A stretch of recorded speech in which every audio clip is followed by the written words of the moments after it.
If you want to reach your most ambitious dreams, being rational is the worst thing you can do.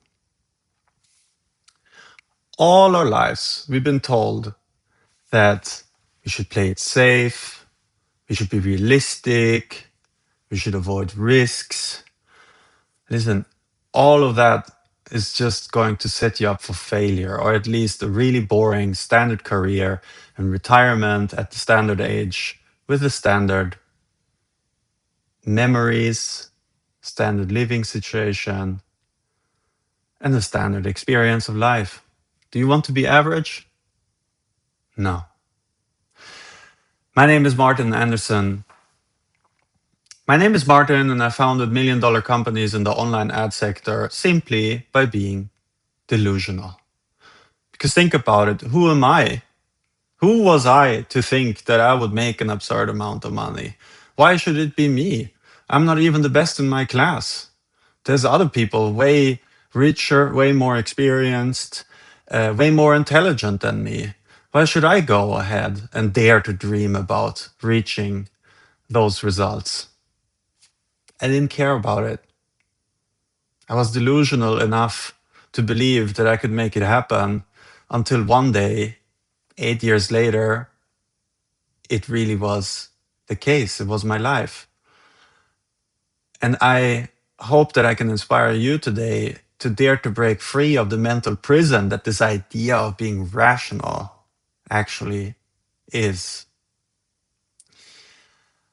Let's do a little history lesson. You probably heard the expression, burn the ships.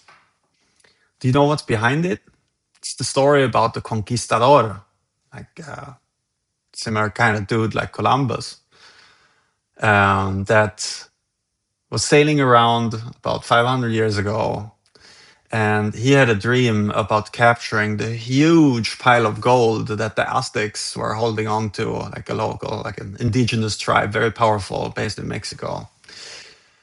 Spanish government wasn't believing that he was being realistic at all, didn't support him.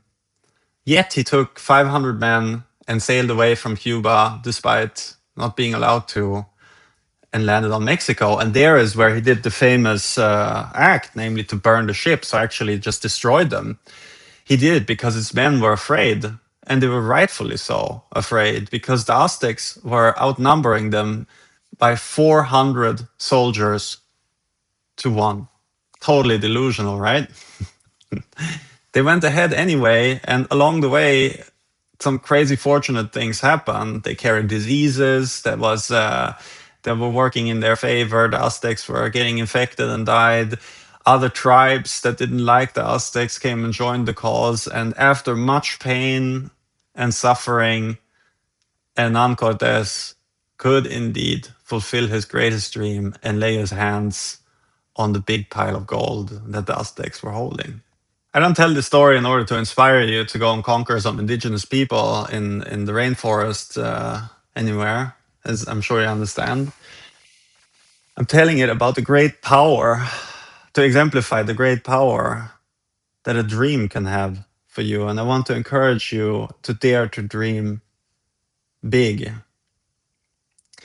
Because if you think about it, everything that's really, really exciting will be hard, risky, will not have the standard, there won't be a standard instruction manual on how to get there. You're going to have to figure it out as you go along the way. And to carry you through all these unknowns, same as Hernán Cortés walking through the jungles in Mexico with traps everywhere, you need to be fired up by your delusion, by your dream, by your deep down belief that it's possible somehow. If you just put the work to it, it will be possible. If you have a rational voice in there, looking at the stats, for instance, starting your own business, if you think about the vast majority of businesses will fail, like, why would you go ahead and do it? No, you need something else. You need your delusion and your dreams to fuel you along the way. I think most of us have an internal naysayer in us. Someone that says, who are you to do what you want to do? Why would you succeed? And this naysayer is the foremost killer of dreams and companies and everything desirable out there.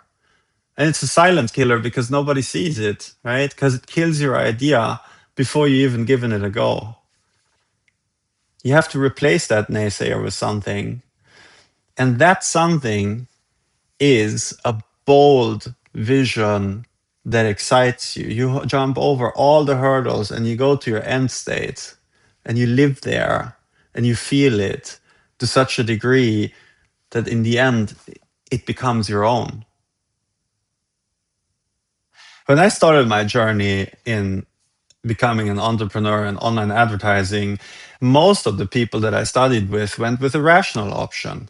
They became bankers, they worked at insurances, or became management consultants, all very rational and risk-free options with a payment package, a promotion plan, and a retirement plan, probably too.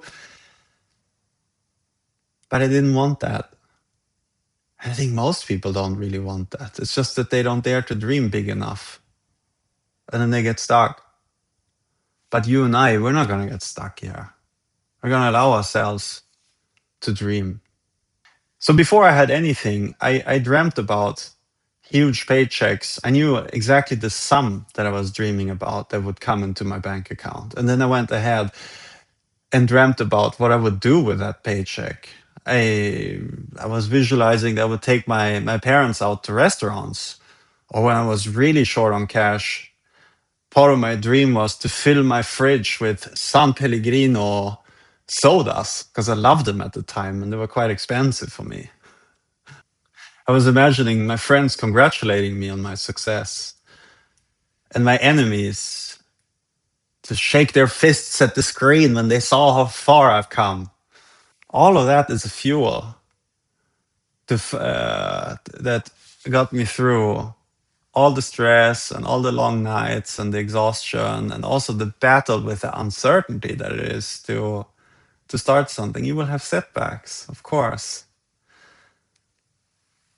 but you will overcome them if you just believe enough, if you burn your own ships and you just plow ahead forward.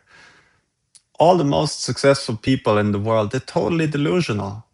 Elon Musk is convinced that he will die on Mars and then we'll colonize it. I think he really believes that. Jeff Bezos, when he started out, he had this vision that Amazon would lose money for 20 years straight. People were laughing at him. The internet wasn't established. It sounded absurd to sell books on the internet. How is that ever going to be something big? And then we have Steve Jobs, famous for people were talking about his reality distortion field. Like he didn't even accept physics. He thought he could change everything. He demanded the impossible of people.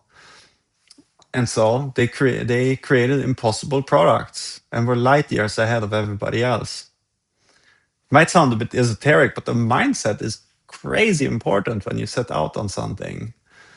So I would love to hear from you if you have had any experiences where you, by your mindset, reached results that you maybe didn't think were possible to begin with. And if you want to know more details about how I got financially independent by the age of 37 and could retire, I have a video for you right after this one. I'm sure you're going to like it. Thanks. I'll see you tomorrow.